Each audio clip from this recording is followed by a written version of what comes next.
તો નેટવર્ક 18 નો કાર્યક્રમ ગુજરાત અધિવેશન જ્યાં સીઆર પાટીલ પણ પહોંચી ગયા છે અને તેમની સાથે ચર્ચા ચાલી રહી છે। ગુજરાતની ચૂંટણીલક્ષી વાત ચાલી રહી છે और जिसकी कमान बीजेपी ने सौंप रखी है पाटिल जी को, जिनके नेतृत्व में ये पूरा चुनाव यहाँ पर लड़ा जा रहा है।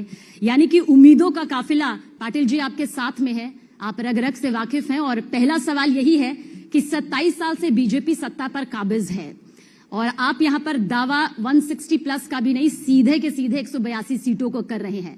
विश्वास या फिर अति विश्वास? मुझे गुजरात बीजेपी का प्रदेश अध्यक्ष बनने में 2.5 साल हुआ है। मैं जब आया था, जब 8 बाई इलेक्शन थे, तब भी मैंने कहा था कि हम 8 में से 8 जीत जाएंगे, जीत गए। उसके बाद कॉरपोरेशन के इलेक्शन हुए, 6 में से 6 हम जीते जो हमारे पास थी, मगर 388 सीट थी हमारे पास, 96 नए कॉरपोरेटर हमारे बढ़ गए। स्थानिक स्वराज्य का इलेक्शन हुआ, 31 जिला पंचायत का इलेक्शन था, 5 हमारे पास थी, 26 कांग्रेस के पास थी। कांग्रेस को बहुत ज्यादा उम्मीद थी, मगर भारतीय जनता पार्टी के कार्यकर्ताओं ने लोगों के साथ मिलकर पानी फेर दिया। हम 31 में से 31 जीत गए। हम नगर पालिका 81 थी, 79 जीते। हम तालुका पंचायत 231 थी, उसमें से 213 जीते। ये 19% सीट, 19% और 90.5% सीट हम जीते, जो हमने पहले से कहा था। हम इतने सीट जीतेंगे जब वहां हमारा कुछ भी नहीं था। तो ये जो स्ट्रेटेजिकली भारतीय जनता पार्टी के कार्यकर्ताओं की ताकत, जो कुछ समय पूरी ताकत से बाहर नहीं आ रहे थे, उन्होंने ताकत दिखाई तो रोलर घूम गया। पाटिल जी, जो आप यहाँ पर आंकड़े फैक्ट्स के तौर पर बता रहे हैं, वो यकीनन जमीनी स्तर पर आपको बताते हैं कि जनता का विश्वास, चाहे वो स्थानीय चुनाव रहा, विधानसभा चुनाव रहा, लोकसभा चुनाव में तो हर एक सीट पर बीजेपी काबिज रही। मुद्दे भी अलग अलग होते हैं, लेकिन अगर हम पिछले 3 चुनावों का जिक्र करें, 2017 में तो 2.5 का आंकड़ा भी नहीं छू पाई, इस बार 182। फिर सवाल वही कि ऐसा क्या, ऐसी कौन सी रणनीति जिसके आधार पर इतने बड़े आंकड़े को छूने का जिक्र? 217 की बात अलग है। उस टाइम एक आंदोलन चल रहा था, एक सामाजिक आंदोलन की वजह से एक वातावरण बना था। उसका कुछ फायदा कांग्रेस को मिला, कुछ नुकसान भारतीय जनता पार्टी को मिला। उसके पहले हमारे पास 117 सीटें थी, उसमें से हम 99 हो गए। तो कुल मिला के 18 सीट थी, यानी कि 9% सीट हमारी कम हुई थी, बहुत ज्यादा नहीं हुई। बस जिस तरह से हल्ला मचा, तो एक प्रकार से स्वाभाविक है, जिसको जीत मिलने की उम्मीद थी या नहीं थी, उनको कुछ सीट मिलने की वजह से वो ज्यादा उन्माद मचा रहे थे। मगर उनको गुजरात के लोगों की तासीर, मतदाताओं के नरेंद्र मोदी साहब के ऊपर जो विश्वास, उनके बारे में जो उनकी जो कल्पना है कि हमारे सपने अगर कोई पूरा कर सकता है देश में तो नरेंद्र मोदी कर सकते हैं, जो विश्वास भी है, जो सार्थक भी हो रहा है, तो ये हमारे पास ब्रह्मास्त्र है। और इसी के आधार पर जब हम इलेक्शन में जाते हैं, तो जिस गुजरात मॉडल के ऊपर पूरे देश के लोगों ने नरेंद्र मोदी साहब को एक नहीं 2 बार देश का सुकान दिया है, और उन्होंने 8 साल के अंदर जिस तरह से लोगों की कल्पना साकार करने के लिए कोशिश की है, जो सफल भी हुई है, उसी की वजह से भारतीय जनता पार्टी के कार्यकर्ता में एक प्रकार का उत्साह है। उन्हें विश्वास है कि हम नरेंद्र मोदी साहब के साथ में मिलकर, जो हमने 2002 से मोदी साहब मुख्यमंत्री थे, जब से जो काम किए, डेवलपमेंट के जो काम हुए, उसके ऊपर लोगों ने देखा। अगर पूरा देश देख रहा है, पूरी दुनिया देख रही है, तो गुजरात के लोग तो स्वाभाविक है। मगर ऐसे 2017 में भी कांग्रेस ने जो नेगेटिव अप्रोच किया कि विकास गाड़नो थे, विकास के लिए लोग तड़पते हैं। लोग को लगता है कि मेन रोड ठीक हो जाना चाहिए, मेन रोड ठीक हो जाए तो उसको लगता है मेरा गली का रोड ठीक हो जाना चाहिए, उसके घर तक का रोड हो जाना चाहिए। और डेवलपमेंट क्या होता है? डेवलपमेंट में सिर्फ इंफ्रास्ट्रक्चर नहीं होता, डेवलपमेंट की वजह से नए लोग आते हैं, लेकिन पाटिल जी, आप मानते हैं कि जिस विकास का जिक्र किया जा रहा है वो विकास वाकई 2017 से लेकर इन 5 सालों में हुआ है?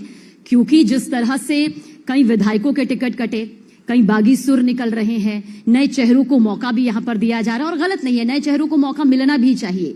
लेकिन 2 दिग्गज जिनके बारे में मेरे ख्याल से नितिन पटेल जी और रूपाणी जी, आपको क्या लगता है, अगर पीछे हटने की बात कह रहे हैं या नए चेहरों की बात कर रहे हैं, तो ये मतभेद है या फिर मनभेद?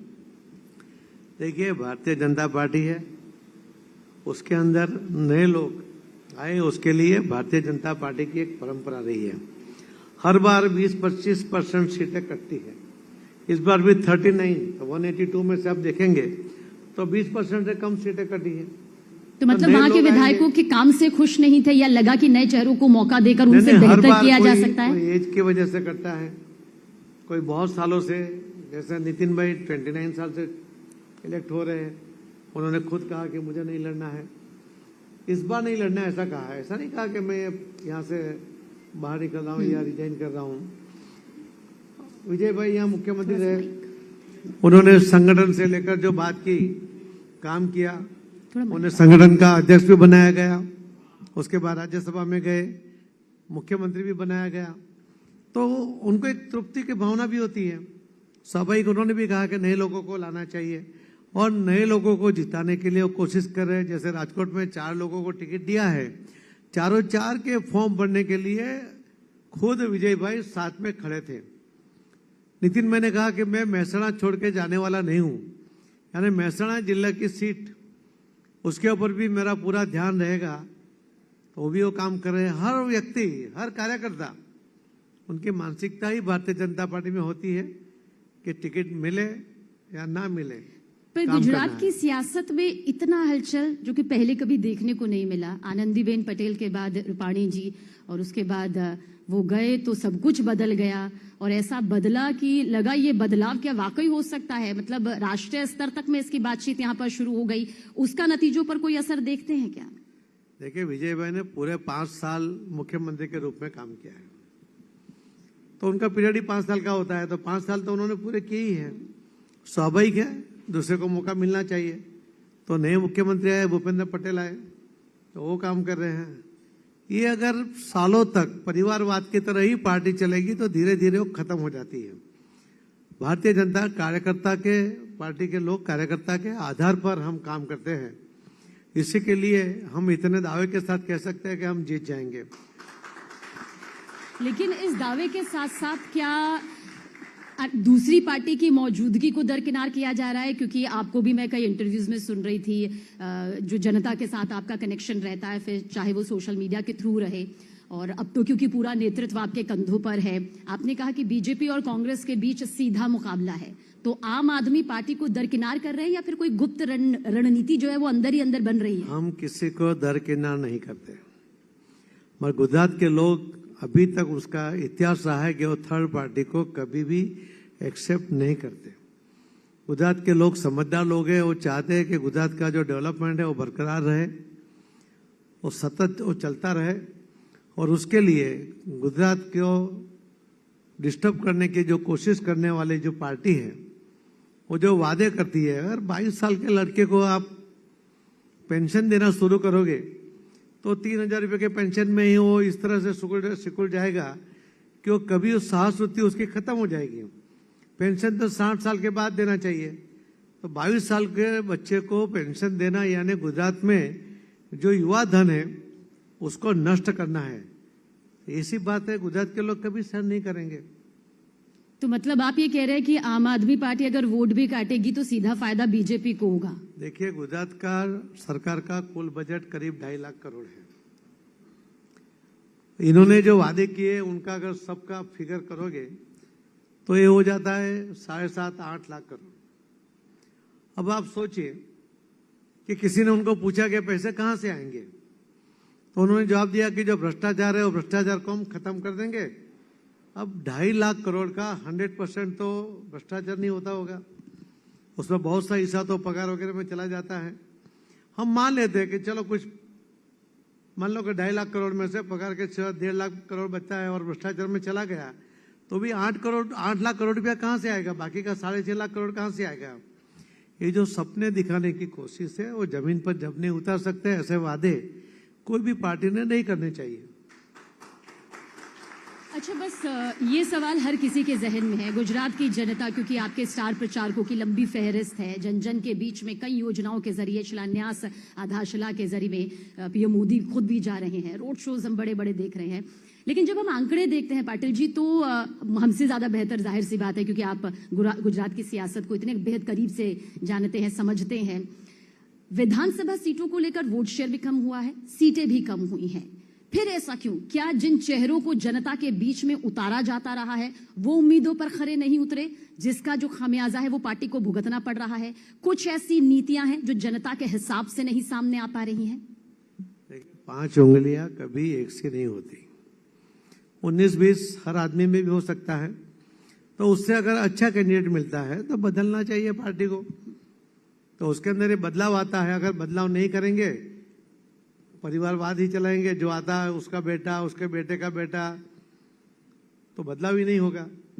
तो बाकी लोग जो कार्यकर्ता काम करते हैं उनको कोई सैलरी नहीं मिलती, फिर भी वो देश के लिए काम करते हैं, स्टेट के लिए काम करते हैं, एक भावनात्मक काम करते हैं, और धीरे धीरे उनमें निराशा आ जाती है कि हमारा तो कभी नंबर लगने वाला नहीं है। तो इसके लिए जब यहाँ पर बदलाव होता है, बदलाव में उनको चांस मिलता है। उसका कोई गॉडफादर नहीं, उसके मेरिट के ऊपर आप देख लीजिए। अभी भी हमारे पास जो लिस्ट आपको देखा होगा आपने, हमने मेरिट के ऊपर सिलेक्शन किया। तो ये जो मैराथन दौड़ के बाद सिलेक्शन हुआ है, उसका जो एक संतोष का वातावरण है। कुछ लोगों को टिकट नहीं मिलने से नाराजगी होती है, वो स्वाभाविक है, वो मनुष्य है, तो नाराजगी होनी भी चाहिए। पर वो समझ जाते हैं पार्टी को नुकसान हो ऐसा नहीं करते। एक बार वो तय भी कर दे कि हम इंडिपेंडेंट भरेंगे। मैं आज सुबह 2 जगह था, गढ़ड़ा में भी था और बोटाद में था। दोनों जगह पे दोनों कैंडिडेट ने कहा कि नहीं, हम साथ में रहेंगे। साथ में रहे। फॉर्म भरने के समय उन्होंने कुछ फंड की भी मदद करने की ऑफर किया। तो यही भारतीय जनता पार्टी के कार्यकर्ता की विशेषता है। और वो अगर करंट उसका चला जाएगा, वो विरोध भी नहीं करेगा, तो मुझे लगता है कि उसका विरोध का जो करंट है वो होना चाहिए, वही तो उसकी ताकत है। अच्छा पाटिल जी, सुपर सीएम सुनकर कैसा लगता है? मतलब क्या जहन में आता है? इस नाम से आपको बुलाया भी जाता है और कहते हैं कि पर्दे के पीछे कुछ बड़े फैसले होते हैं देश में, जो कि आपके दिशा निर्देश के हिसाब से सामने आते हैं। लेकिन भले ही सीधे तौर पर उन फैसलों पर हामी नहीं भरी जाती, लेकिन कई ऐसे फैसले हैं, बड़े फैसले, जो कि गुजरात के विकास या गुजरात की नीतियों को लेकर ध्यान में रखे जाते हैं। उनके पीछे आपका हाथ होता है, यानी आपका हाथ आपके साथ के साथ। देखिए, मैं एक भारतीय जनता पार्टी का कार्यकर्ता हूँ। मेरे पास प्रदेश के अध्यक्ष की जवाबदारी है। मैं आपको सबके सामने कह रहा हूँ, अगर एक भी अधिकारी ऐसा बता देगा 2.5 साल में मैंने उनको कोई फोन किया हो, कोई काम के लिए सूचन किया हो,